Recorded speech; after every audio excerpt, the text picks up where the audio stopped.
As a law professor and mediation expert, I often get asked, do both parties have to agree to mediation? I say, bring it on. And as a law professor and mediation expert, I find myself giving the kind of answers that law professors often give and that tend to drive students pretty crazy, namely, it depends. So if you stick around for just a bit more, I'll tell you what my answer depends on and give you 3 questions to answer when considering whether you'd want to participate in a mediation.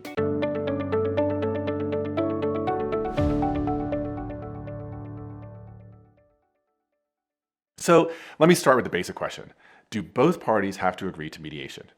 The answer to this is yes, but with some caveats. In general, both parties need to agree to mediation. Indeed, part of the definition of mediation is that it is a voluntary process where both or all parties to the dispute work with a neutral third party, called a mediator, to resolve their dispute or conflict. A few years ago, I got a call from a CEO of a mid-sized company. We're interested in having you mediate a rough conflict involving one of our senior department heads and a number of his direct reports. We thought things were going well, but then learned through the grapevine that some of the folks on his team have been feeling bullied by him and some of his explosive behavior.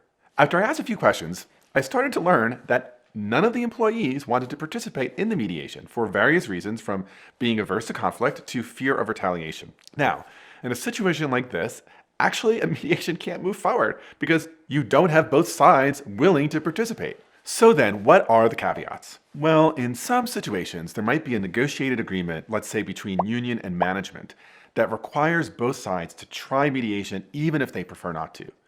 In some other situations, it might be the case that the union agreement requires the manager to participate in the mediation as long as the employee is willing to.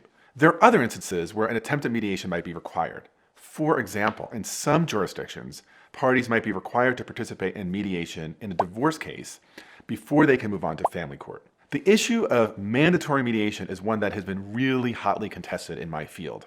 Some mediation experts think the notion of mandatory mediation is really an oxymoron. They would say that the whole idea of mediation is it's supposed to be voluntary. So by forcing parties to mediate, you're undermining part of what makes mediation so innovative and so valuable. Moreover, these experts would argue that to the degree mediation is supposed to be part of an effort to reduce court costs, forcing folks to mediate before they can have access to some kind of adjudication process ends up creating a more costly kind of click the box step that wastes time, wastes money, and ultimately ends up giving mediation a really bad name. So you might be thinking, well, what is the case for mandatory mediation in some cases? Well, those in favor of mandatory mediation would say that without mandatory mediation, many people just wouldn't try it. But once they try it, even if by coercion, a non-trivial number of people actually find it works, they find it successful. So the argument goes, it's worth forcing folks to at least make a good faith attempt at mediation before letting them move on to a more costly process. With these caveats in mind, it's otherwise fair to say that all parties to a mediation have to agree to participate, but as I said, there are a few exceptions. So then there's the second question. Are those who are parties to a mediation required to reach an agreement in the mediation? And the answer to this question is a decided no.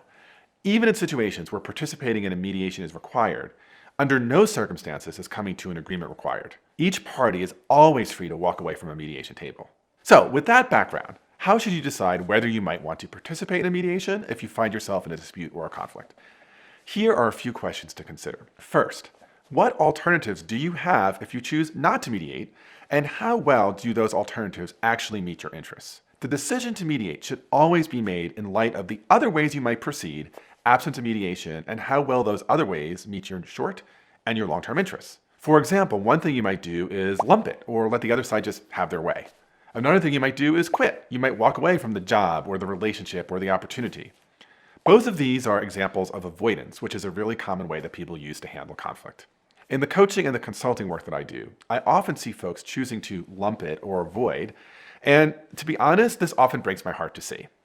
Why? Well, conflict is just part of life, and simply lumping it or leaving the situation rarely meets your deeper interests. All it really does is get you out of an uncomfortable situation. And my hope in the work that I do is for people to see that conflict, yes, is uncomfortable, but if you handle it well, it really can lead to improved relationships, sometimes to healing, often to innovation, and even sometimes to reconciliation. Now, that's not to say that you should never lump it or you should never avoid it. It's just to say it's a path that's too often and too easily taken without really good reasons. Now, of course, the other alternative you could pursue is to keep fighting. And this might be in the form of litigation, or maybe filing a formal complaint, or in the international arena, it could be imposing economic or trade sanctions. Again, if that is your alternative, always consider how well does this meet your deeper interests, not just the short-term goal of revenge or imposing punishment. Perhaps, of course, in your situation, there might be other alternatives as well. But whether you decide to participate in mediation shouldn't be a gut-driven decision. It should always be measured against how you will otherwise proceed and how that choice meets your full set of interests. Of course, as a mediator myself, I believe there are substantial advantages to mediation in many, many cases. Parties in a mediation have the ability to be creative about their own solution, rather than have one imposed on them. Instead of outcomes that just split the difference or create a winner and a loser, mediation often exposes a human side. It promotes understanding. It leads to more sustainable outcomes, and it's often quicker and less costly than litigation or other processes. There have been really many, many times, both on a grand scale and on a human scale, when I've been gratified by the power of mediation to really forge a favorable outcome. One of my first positive experiences as a mediator, and I still remember this well, occurred when I was a law student, serving as a small claims mediator in a local court. In this court, mediation was completely voluntary. So two parties came before me and my co-mediator, and the issue involved was an unpaid car repair bill. And the mediation did not start out well. It was quite acrimonious. The owner of the car repair shop had been assured by the owner of the car that the bill would be paid, quote, within the week. That happened for several weeks, and each week there was a new excuse. Now, the mechanic had taken an entire morning away from his work to bring this car owner to small claims court to get what he felt was his due. For his part, the car owner in the mediation said he intended to pay the bill. He restated in the most vague of terms all sorts of excuses for non-payment. The mechanic was having none of it. And then something miraculous happened. The car owner started to tear up. He said he was overcome with shame. He had recently lost his job, and his wife had been unwell, and the family was deeply in debt. He said he felt derelict and really sad for not being able to provide for his wife or his family or even pay his bills. He said that he couldn't even tell his wife about what was happening. He apparently told her he was going to look for day work and instead came to court and agreed to mediation. Upon hearing this, the mechanic's entire demeanor changed. I am so sorry to hear this story. It sounds like this has been an awful time for you and your family. Yes, replied the car owner. Why didn't you tell me this instead of continuing to promise you'd be paying me every week? The car owner just said, I feel tremendous shame. And with tears in his eyes, he said, I have failed everybody and can't even pay my bills now. To our great surprise as mediators, the mechanic said, let's cancel this bill. I'm glad that I was able to repair the car for you. And for me, I'm here because actually I just felt disrespected. Of course, I need payment for my work. But my main reason for pursuing this wasn't really the money. It was for pride. And I understand that pride is also what made it hard for you to tell the story you just did.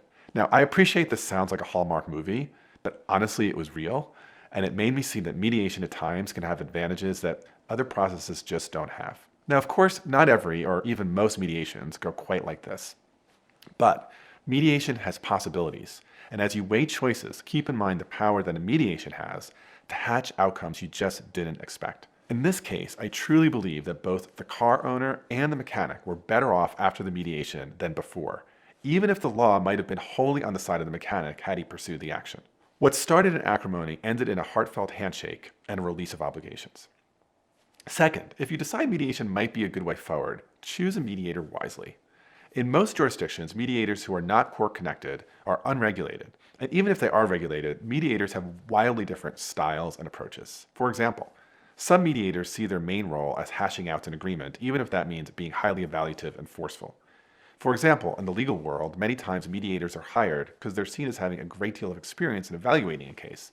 Maybe because they served as a judge in the past or because they're an expert in a particular legal practice area.